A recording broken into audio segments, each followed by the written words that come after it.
s'intègrent petit à petit. Je crois que parmi eux, il y a des gens intellectuels, il ne faut pas non plus exagérer, il n'y a pas de mauvais dans ce lot-là.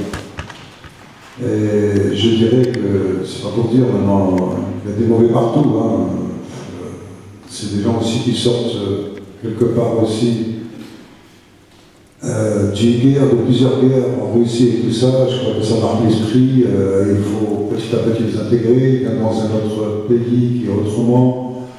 Ils ne sont pas si mauvais que ça. Je vous garantis qu'ils ont du cœur.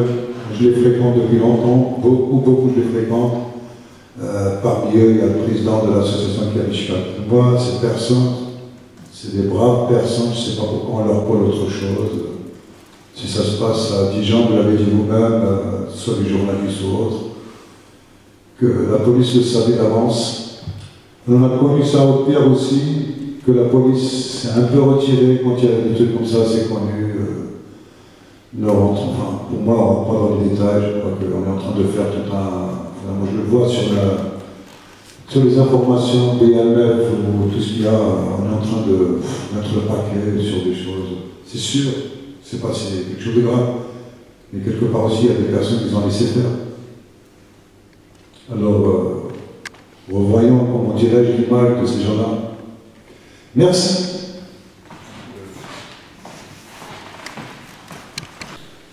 Par rapport à votre question, on l'a dit et répété, il n'y a pas de conflit entre communautés. Il n'y a pas de conflit entre communautés. L'histoire à Dijon, elle est toute simple, il ne faut pas compliquer les choses. Il y a un jeune Tchétchène qui est agressé, qui est humilié, on lui met un pistolet dans la bouche et on dit ensuite, tu diras à tous tes compatriotes qu'on fera la même chose avec eux. Voilà. Et ensuite, il y a des jeunes qui prennent l'initiative que nous n'approuvons pas, mais on l'a dit aussi, hein, nous la comprenons, même si il faut normalement agir de manière légale. Donc des jeunes qui prennent l'initiative d'aller le venger. Il n'y a pas de conflit entre communautés, je tenais à le souligner. Voilà, merci. Merci, vous avez... L'image des Tchétchènes en guerriers, forts, etc. Mais nous, on est vraiment, c'est de cœur aussi. Oui, on a toujours, il y a le regret, il y a toujours l'honneur. On accuse des gens qui font mal aux autres. On vient de la propreté, on vient de l'honneur, on respecte les autres toujours. Il y a des gens qui vivent avec nous, toujours approuver. Une question assez simple par rapport à tout ce que vous avez dit. On compris que ici à Strasbourg, c'est une vérité de réussite de vivre ensemble. Par rapport à tout ce que vous avez expliqué avec ce code d'honneur, est-ce que vous pouvez comprendre l'interprétation que ça peut avoir dans la société française avec justement ce qui s'est passé à Dijon et la compréhension et la traduction que ça peut avoir par l'intermédiaire d'une expédition qui peut nous répondre là-dessus? C'est juste ça, c'est la traduction de ce que vous avez fait, vous avez expliqué, et de ce qui s'est passé à Dijon, et l'explication avec ce code d'honneur. Est-ce que vous pouvez comprendre un peu que c'est difficile aux Français, on va dire, de le comprendre? D'où la réaction et le traitement par les médias derrière. Merci. Je vais dire que deux mots et après je vais laisser la parole que deux mots. Toujours quand vous dites le code d'honneur, les chiens sont toujours reconnaissants. Toujours. Ils écrivent dans leur dossier, à la fin, ils écrivent nous sommes très reconnaissants. Autrement, on ne peut pas. C'est une grande vague d'immigration qui est arrivée ici en France. Ils étaient accueillis avec les bras ouverts et aujourd'hui, bien sûr. Mais ça arrive des choses comme Omar a dit, nous sommes au départ, mais vous avez passé déjà cette route depuis longtemps. Vous savez, vous connaissez ce pays. Oui.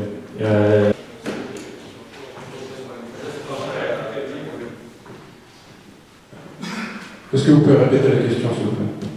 La question est entière. Est-ce que là où il n'y aura pas de justice et là où personne chrétienne sera justement humiliée, pour prendre les termes, des prononcés, est-ce qu'il y aura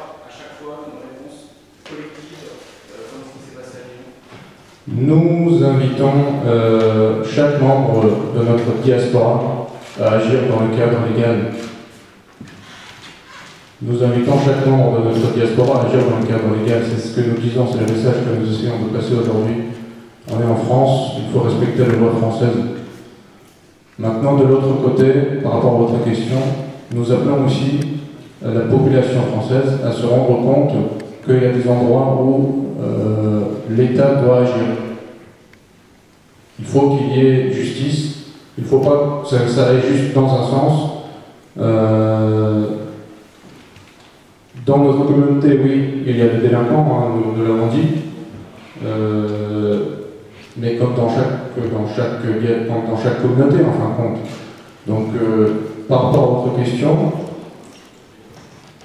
je ne sais pas ce qui va se passer, et je n'espère pas qu'il va se passer la même chose une prochaine fois que ce qui s'est passé à Dijon. Nous appelons, encore une fois, nos jeunes à agir dans le cadre légal.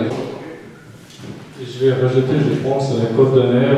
Pour comprendre le code d'honneur, il faut beaucoup lire. Je pense à Alexandre Dumas qui fait le voyage au Caucase et qui avait les amis tchétchènes, il a bien compris, il a écrit dans son livre.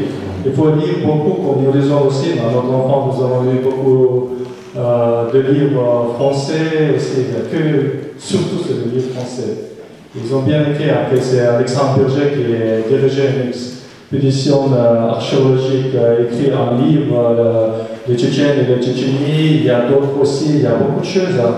Et il y a des Tchétchènes qui ont participé aussi à la résistance française pendant la Deuxième Guerre mondiale. Il y a la première Tchétchène qui traversait elle, qui serrait la main aussi à Bowling. Il a eu une médaille d'honneur, Légion d'honneur. Il y a personne qui sait cette habitude. 165 héros de l'État soviétique. Il y a qui sait? Mais des fois, ok, c'est le code d'honneur. Mais oui, on dit toujours, si les Tchétchènes font mal, quelque chose, on le paie aussi.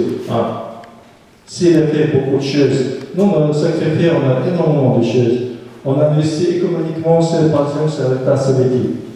Et notre place, il est où? Nous sommes là, bien sûr, c'est une nouvelle vague, il est difficile pour nous. Mais il ne faut pas à chaque fois appliquer. Il faut travailler dans le quartier. Et le dire par là, oui, bien sûr, nous tolérons avec notre mentalité, parce qu'on ne va pas tolérer devant notre porte en Tchétchénie. Qu'est-ce que je tolère tous les jours sous ma fenêtre? Et je peux éliminer tout ce qui fait. Mais je suis gentil, et tous les jours je parle avec ces gens-là. Vous avez grandi devant les sommets, etc. Vous avez ça. Ils sont de différentes origines. Ils ne sont pas d'origine arabe, soit tchétchène, de toute origine qui est présente dans le quartier. C'est pour ça qu'il ne faut pas chaque fois appliquer le code d'honneur et le vaste. Il faut comprendre, il faut lire beaucoup, parce que vous pouvez lire aussi, parce que nous sommes là. Mais nous connaissons déjà la loi française, le pays, la mentalité, on apprend, on essaie de réussir, nous réussissons aussi. Et c'est ça. Je pense que souvent je vais essayer de répondre aussi avec eux et je vais laisser la parole à chacun. J'ai juste une question avant qu'on continue. Pourrez-vous me rappeler de quelle édition vous êtes? Moi je suis journaliste à CNews. Super. Donc, à vos deux questions, M. Soleimanov va répondre. Et je rappelle juste qu'il est historien de formation. Donc ça permet d'élaborer un peu plus.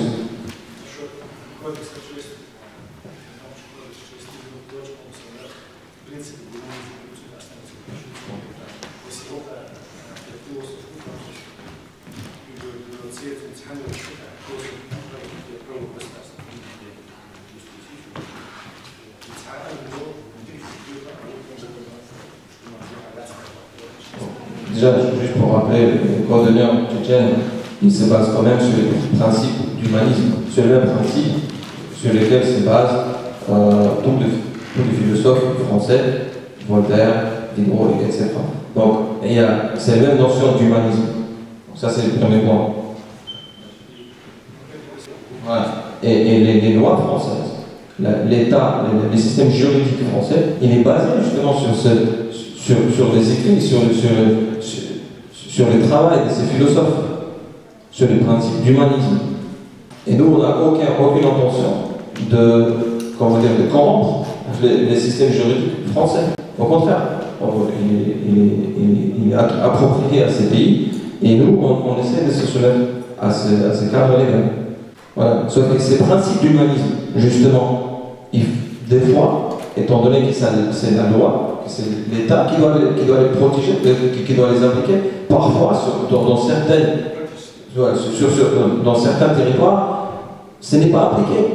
Donc, du coup, de ces faits-là, les principes d'humanisme, les gens commencent à les appliquer de façon sauvage, on peut dire. Voilà. Ce n'est pas bon d'ailleurs, mais bon, c'est juste pour expliquer un peu dans le fond.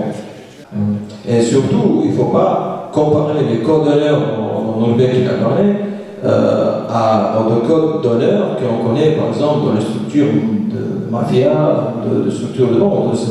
C'est un code d'honneur qui chez les Français, il y a aussi un code, il y a des choses qu'il ne faut pas faire, qu'il ne faut pas dire, qu'il ne faut pas. Voilà. Et juste une remarque encore, les événements qui ont eu lieu récemment, ils ont été tellement médiatisés parce que ça s'est passé juste avant les élections de la second tour. La société française a vraiment été choquée par ces événements-là, parce qu'ils sont justement en attente des élections et chaque parti, chaque groupe politique essaye de dire son nom à ces sujets. Par exemple, dès que les événements ont eu lieu, M. Estrosi, le maire de Nice, sous la présidence de Sarkozy, c'était la deuxième personne en France, il se permet de remettre en question carrément le système d'asile politique en France. C'est par ce système même qu'on a eu les statuts et les titres de séjour, et à juste titre, on remercie la France pour ça. On a été accueillis, la France, signataire de la Convention de droits de l'homme, a appliqué ce qui est nécessaire, et a fait même plus, et lui, il a remis carrément en cause tout ce système-là, et ses propos peuvent même être néfastes pour d'autres réfugiés politiques. Ouais, donc, tout ça a provoqué des réactions très violentes. Et donc, au niveau haut de la politique française, il n'y avait pratiquement pas eu de réaction. Par contre, au niveau local, les maires, M. Suleymanov, il s'est déplacé tout de suite, dès que les événements étaient survenus. Il était à Dijon, il voulait parler au maire. Le maire, il a donné rendez-vous, mais au moment de rendez-vous, il n'a pas reçu.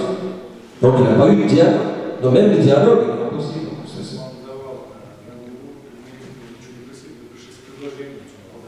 On ne voulait pas lui demander quelque chose, on voulait lui proposer des solutions, on voulait se proposer nous-mêmes comme intermédiaire et comme pour apaiser justement les tensions.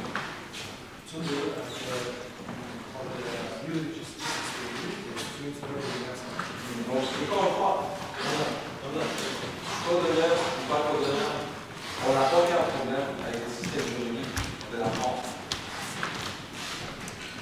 Si vous permettez, encore une question, oui, je crois que c'est vous qui l'avez posé. Oui, vous pouvez parler déjà. Non, par rapport à la justice. Est-ce que les jeunes est-ce que quelque chose comme ça peut arriver encore une fois? C'est ça, c'est par rapport. En fait, je voudrais juste ajouter que c'est très simple. Là, il n'y a pas de. C'est très simple. Là où il n'existe pas de justice étatique, il y a une autre justice qui va s'appliquer. Parce que la nature, tout simplement, la nature n'aime pas le vide. Et c'est comme ça. Donc, par contre, encore une fois, nous appelons nos jeunes à agir dans le cadre légal. Il ne faut pas nous voir comme, je ne sais pas, des chefs ou je ne sais quoi. Nous n'avons pas le contrôle sur ces jeunes-là. Nous ne pouvons simplement que diffuser des messages, les appeler à agir dans le cadre légal, à ne pas agir comme ce qui a été fait à Dijon. Encore une fois, je le répète, la justice doit aussi faire son travail. Voilà. Donc juste, je passe à l'autre question. Et il faut juste savoir que nous, en 70 ans,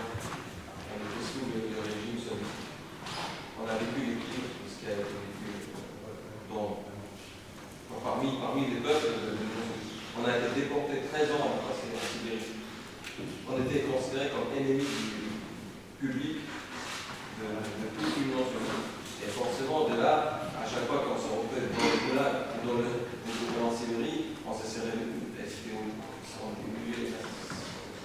Mais bon, quand on est musulman, quand mon ami Suleiman, on n'est pas là pour justifier des actions de vengeance.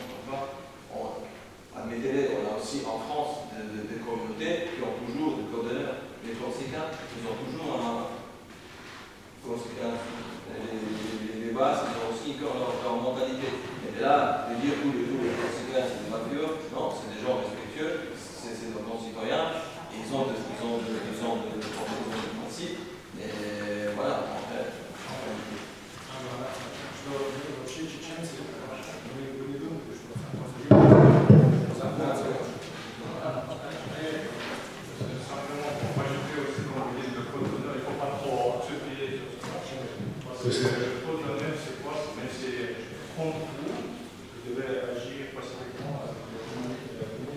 Le principe du humanisme. C'est le respect pour nous, c'est le respect, c'est très important. Même si pour être votre voisin, il faut respecter.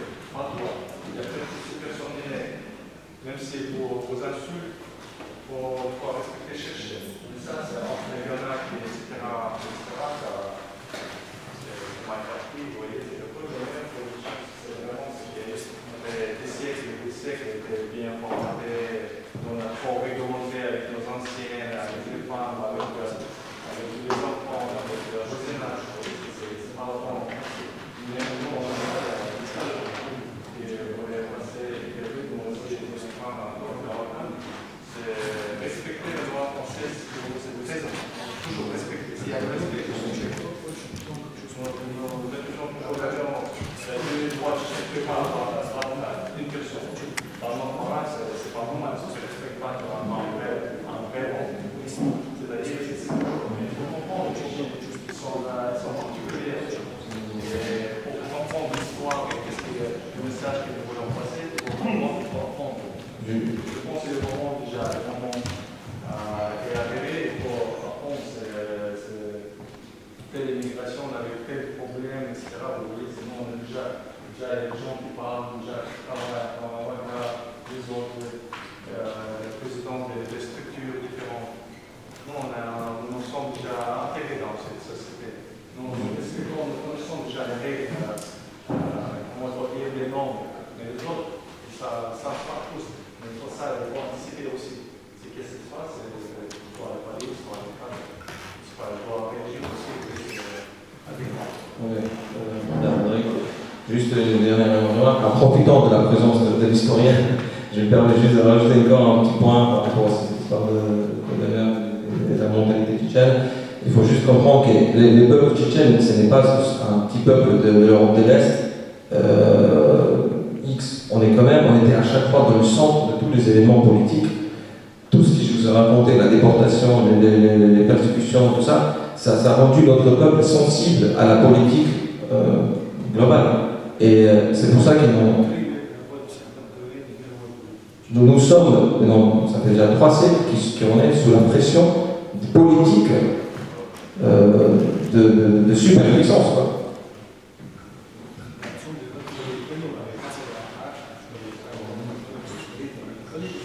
Je m'excuse.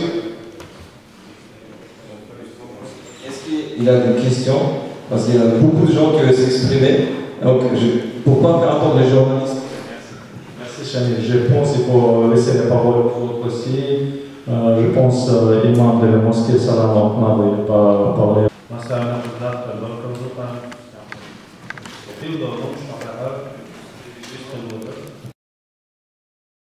Alors nous sommes en France,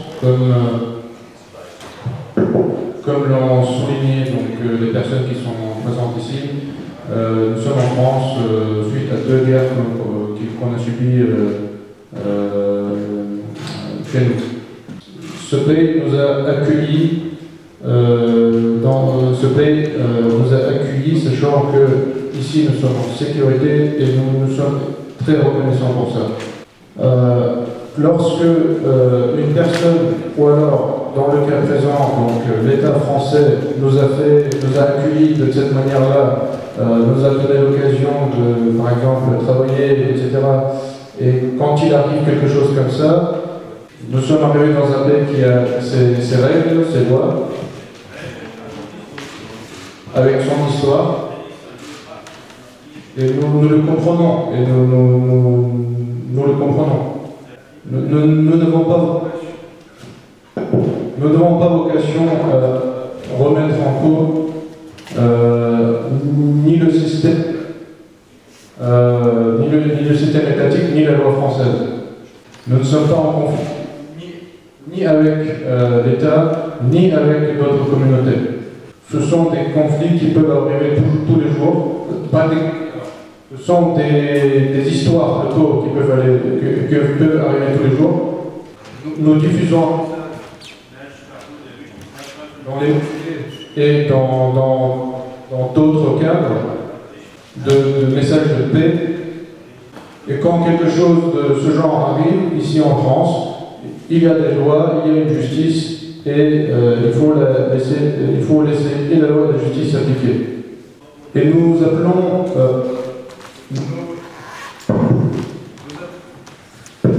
donc nos jeunes à agir dans le cadre légal et donc à chercher la justice dans la justice étatique, faire confiance en la justice. Quand nous avons appris cette histoire à Dijon, j'ai tout de suite commencé justement à appeler tout le monde au calme. J'ai diffusé aussi bien dans la mosquée que dans diverses associations, dans le cadre de diverses associations. Et parce que nous craignons, et justement c'est ce qui est arrivé, ça je le dis de ma part, nous craignons que ce soit présenté comme un conflit interethnique ou entre communautés, alors qu'en réalité ce n'est absolument pas le cas, peu importe l'origine, peu importe la nationalité, il ne s'agit pas de conflit interethnique, nous sommes dans un pays, nous vivons ensemble en paix, dans un même pays. Et par exemple, nous avons également agi dans ce cadre-là avec, pour donner un exemple, avec une personne de la grande mosquée de Strasbourg. Il y a une association ici en Alsace qui s'appelle le Conseil régional du culte musulman d'Alsace. Et donc cette personne de la grande mosquée de Strasbourg a apprécié le message que nous voulions porter. Et donc au niveau de cette Conseil régional du culte musulman d'Alsace, et toutes les associations culturelles qui rentrent dans ce cadre, donc du Conseil régional du culte musulman, cette personne de la grande mosquée de Strasbourg leur a adressé un message en disant qu'il ne s'agit pas de conflit intercommunautaire, et il faut que les jeunes le comprennent, il faut porter ce message-là aux jeunes. Il faut qu'ils comprennent et que tout le monde comprenne que, encore une fois, ce n'est pas un conflit interethnique, mais ce sont des histoires d'agression, etc., qui peuvent arriver tous les jours à n'importe qui. Donc en essayant donc d'agir entre guillemets en prévention, voilà, en amont, pour éviter que ce genre de choses se reproduisent. Ce genre de choses est déjà arrivé en France. Il existe donc une justice étatique.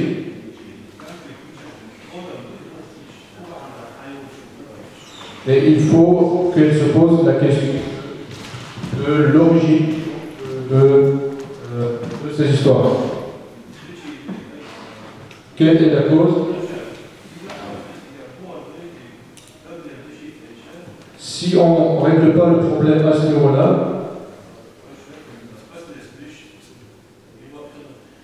et ben, ce qui est arrivé à Dijon et qui est déjà arrivé auparavant, cette fois ça a pris une ampleur nationale, ça arrivera encore. Nous disons que ce qui s'est passé à Dijon, nous ne l'approuvons pas. Il ne faut pas agir de cette manière-là, il faut agir dans le cadre légal. En accord avec la loi française, et ce n'est pas compatible justement avec la loi française, ni avec notre religion, ni avec nos traditions. On ne peut pas contrôler tous les jeunes de notre communauté. Et pour éviter que ce genre de choses se reproduisent, nous essayons de diffuser un message d'apaisement, de paix, etc. Nous faisons tout notre possible. Nous avons des jeunes qui sont justement respectueux de leurs aînés, de leurs pères, de leurs oncles, etc. C'est pour ça que justement nous avons donc une grande partie de nos jeunes qui, dans la globalité, respectent la loi française. Être bon avec son voisin. Donc là, on parle des traditions, de nos traditions. Et c'est une obligation aussi bien dans notre religion que dans nos traditions. Et quand on dit voisin, on ne parle pas seulement de celui qui vit à côté de nous, on parle de toute la population française.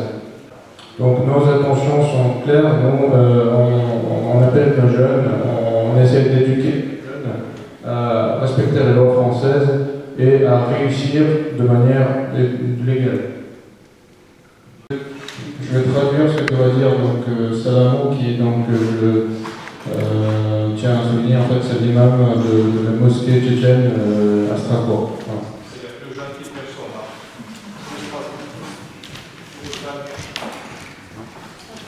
Si vous voulez, en France,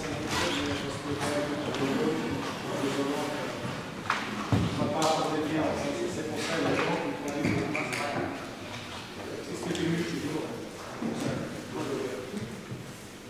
Très bien, j'ai le soin de vous. Parce qu'il y a tout le monde qui a eu l'occasion de prendre la parole. Il y a notre coordinateur qui n'a pas eu le temps de s'exprimer. Si vous permettez, on laisse une petite minute. Voilà. Et s'il y a la possibilité de faire une petite photo à la fin, ça serait bien aussi.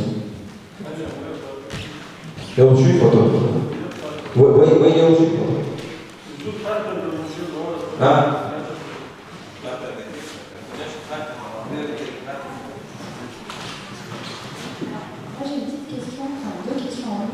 Est-ce que vous êtes les seuls sur le territoire français à avoir pris la parole ou est-ce qu'il y a d'autres associations de représentants tchétchènes sur le territoire national qui ont pris la parole comme vous aujourd'hui? Ça, c'est la première question. Et pour aller dans le sens de ce que vous avez dit, pas de conflit entre les communautés, on a beaucoup parlé de région, mais là on est à Strasbourg. Vous êtes implanté depuis 10 ans, pardon si je me trompe, à Strasbourg. Est-ce qu'il y a déjà eu ce genre de dérive à Strasbourg, purement factuel? En réponse à votre question, madame, donc nous, on était effectivement assez actifs ici à Strasbourg, M. Suleimanov à Paris, M. Mokazaliev en Autriche et via les réseaux sociaux. Ensuite, on a une très belle équipe à Nice, où il y a justement des événements. M. Magamadov, le président de l'association de l'Union de Tchétchène et Ingouche des Alpes-Maritimes, lui et son équipe, ils étaient très actifs sur et à Nantes aussi, il a une très bonne équipe. Donc,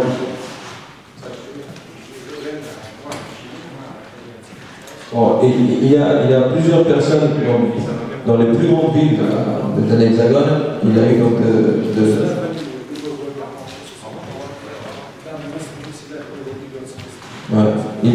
partout où il y a une grande communauté tchétchène, il y a des associations, et les associations, les responsables de ces associations prennent la parole. Est-ce qu'il y a d'autres questions? La priorité aux questions. Donc, comme dit M. Motazadi, qui s'est pratiquement pas prononcé, on va laisser s'exprimer sur ce sujet, si vous permettez.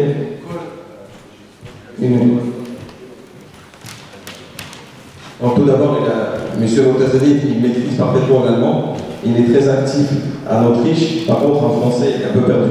Donc, c'est fait, il n'a pas tout compris.